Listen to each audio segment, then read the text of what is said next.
सो है गाइज, कैसे हो आप सभी। आज मेरे पास बहुत ही इंटरेस्टिंग न्यूज है, तो वीडियो को एंड तक जरूर देखना। सबसे पहले हम बात करते हैं टी राजा के बारे में, जो कि तेलंगाना से भाजपा के विधायक हैं। इन्होंने ओवैसी को लेकर एक बहुत बड़ा बयान दिया। आपको पता होगा अभी कुछ दिन पहले ओवैसी ने 15 मिनट का जिक्र किया था। उसी को लेकर इन्होंने कहा, महाराष्ट्र की धरती पर 15 मिनट की धमकी देने से पहले ये याद रखना, ये बाला साहेब की धरती है। उनका एक बेटा बिगड़ा है, पर उनके करोड़ों बेटे आज भी भगवा थाम कर खड़े हैं। देखिए आप पूरा वीडियो और वो क्या कहते हैं। महाराष्ट्र में अभी से एक हफ्ते पहले एक हैदराबाद का चूहा आया था। क्या नाम है उसका? क्या नाम है? क्या है वो? हैदराबाद का उसने आगे क्या बोला? यहाँ पे क्या बोला? 15 मिनट। मैं आज आपके सामने प्रभु श्री राम की प्रतिमा के सामने ये बात कह देना चाहता हूँ कि ओवैसी, अगर पुलिस हट गई तो 15 मिनट के अंदर तू पुलिस ढूंढेगा कि पुलिस कहाँ पे है, कब आएगी। जो इस बात से सहमत है, जोरदार जय श्री राम का नारा लगाना कि अगर पुलिस हट गई तो 15 मिनट के अंदर तू ढूंढेगा कि पुलिस कब आएगी। अगर सहमत हो तो बोलो जय श्री राम, जय श्री राम। 15 मिनट पूरे होते होते राम राम जपने लगेंगे ओवैसी और उसके सारे चमचे, जिस दिन पुलिस हटेगी। जपेंगे कि नहीं जपेंगे? क्योंकि हिंदुत्व क्या है? हम तुम्हें छेड़ेंगे नहीं, लेकिन अगर तुम छेड़ोगे तो छोड़ेंगे नहीं। यही है ना हिंदुत्व।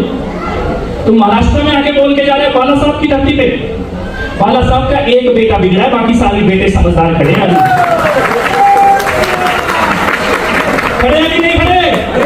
बाला साहब की धरती पे आके ओवैसी इतना बोल के जा रहा है। मैं कहना चाहता हूँ ओवैसी, बाला साहब का एक बेटा बिगड़ा है, लेकिन करोड़ों बेटे अभी खड़े हुए हैं भगवा धाम के अपने हाथों में। तो चलिए अब हम बात करते हैं कंगना रनौत के बारे में। इन्होंने कहा, अगर आप प्रधानमंत्री के भाषण सुनेंगे तो पाएंगे कि वह 1 घंटे तक बिना किसी कागज को देखे बोल सकते हैं, जबकि राहुल गांधी 11 मिनट के भाषण के लिए भी छोटे से नोट्स पर निर्भर रहते हैं। बिना नोट्स के वह 1 मिनट भी नहीं बोल सकते। फिलहाल आप इस बारे में क्या कहना चाहते हैं, कॉमेंट करके जरूर बताना। अब हम बात करते हैं अखिलेश यादव के बारे में। अखिलेश यादव भाषण देते हुए सीएम आदित्यनाथ को क्रिटिसाइज करते हुए कहा, क्या कहा आप खुद ही देखिए। जो हमारे मुख्यमंत्री जी हैं वो समाजवादियों से डरे हुए हैं, और डरे न होते तो कभी एक संत की कोई ऐसी भाषा होती है। हमारे यहाँ और आपके यहाँ सब जगह परंपरा ये है कि जो ज्ञानी होता है, जो जानकार होता है, वो कम बोलता है और मौन रहता है। इसीलिए हमारे आपके यहाँ मौनी बाबा, मौनी परंपरा है। लेकिन हमारे मुख्यमंत्री जी को तो कुछ उल्टा पुल्टा ही समझ में आता है। तो चलिए अब हम बात करते हैं प्रियंका गांधी के बारे में। इन्होंने पीएम नरेंद्र मोदी और होम मिनिस्टर अमित शाह को वार्निंग देते हुए कहा, मेरी चुनौती भी सुन लीजिए कि जिस तरह से आप चुनौती देते रहते हैं, मैं चुनौती देती हूं मोदी जी को, अमित शाह जी को। मैं चुनौती देती हूं कि मंच पे खड़े होकर कह दें कि वो जाति जनगणना करवाएंगे। मंच पर खड़े होकर कह दें कि आरक्षण का जो 50% की जो सीमा है उसको हटा देंगे। वो मंच पर खड़े होकर कहते हैं कि मेरे भाई आरक्षण के खिलाफ हैं। वो व्यक्ति जो मणिपुर से मुंबई तक जिसने यात्रा की, न्याय यात्रा की, न्याय मांगने के लिए, उस व्यक्ति के बारे में कहते हैं कि वो आरक्षण के खिलाफ है।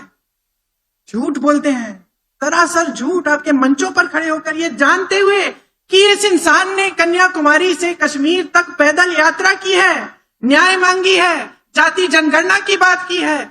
इसलिए करते हैं क्योंकि डर गए। उन्होंने देखा कि यह व्यक्ति कन्याकुमारी से कश्मीर 4000 किलोमीटर चल पड़ा और मणिपुर से मुंबई चल पड़ा और इसने न्याय मांगा। और इस व्यक्ति ने कहा कि जाति जनगणना होनी चाहिए, हमें मालूम होना चाहिए कि कौन किसकी कितनी संख्या है, क्योंकि जब तक हम जानेंगे नहीं ठीक तरह से तो तब तक सही आरक्षण कैसे देंगे। ये जानते हुए पूरी जनता के सामने ये झूठ बोलते हैं। ये महाराष्ट्र की जनता का अपमान है, ये आपका अपमान है, क्योंकि ये सत्य की धरती है। आपने हमेशा सच्चाई को पहचाना है। चलिए अब हम बात करते हैं राहुल गांधी के बारे में। इन्होंने महाराष्ट्र में भाषण देते हुए कहा, पीएम मोदी का मेमोरी लॉस हो गया है। आप देखिए और वो क्या कहते हैं। अभी मैंने बोला नरेंद्र मोदी जी का मेमोरी लॉस हो गया, ये कभी नहीं बताएंगे, सवाल नहीं उठता। आप देखना, आज शाम को टीवी देखना, कहेंगे मोदी जी की मेमोरी तो बड़ी जबरदस्त है। वो एक बार कुछ सुन लेते हैं तो 70 साल के लिए वो उसको भूलते नहीं है। और फिर उसमें जोड़ देंगे जब वो छोटे थे, झील में जाके वो मगरमच्छ से लड़े थे और मगरमच्छ को उन्होंने डुबाया, मगर जब गंगा जी में जाते हैं तो लगता है कि तैरना नहीं जानते हैं। तो चलिए अब हम बात करते हैं कैलाश गहलोत के बारे में, जो कि आम आदमी पार्टी के परिवहन मंत्री थे। इन्होंने केजरीवाल को बड़ा झटका दिया है। यस, इन्होंने आम आदमी पार्टी को छोड़ दिया है।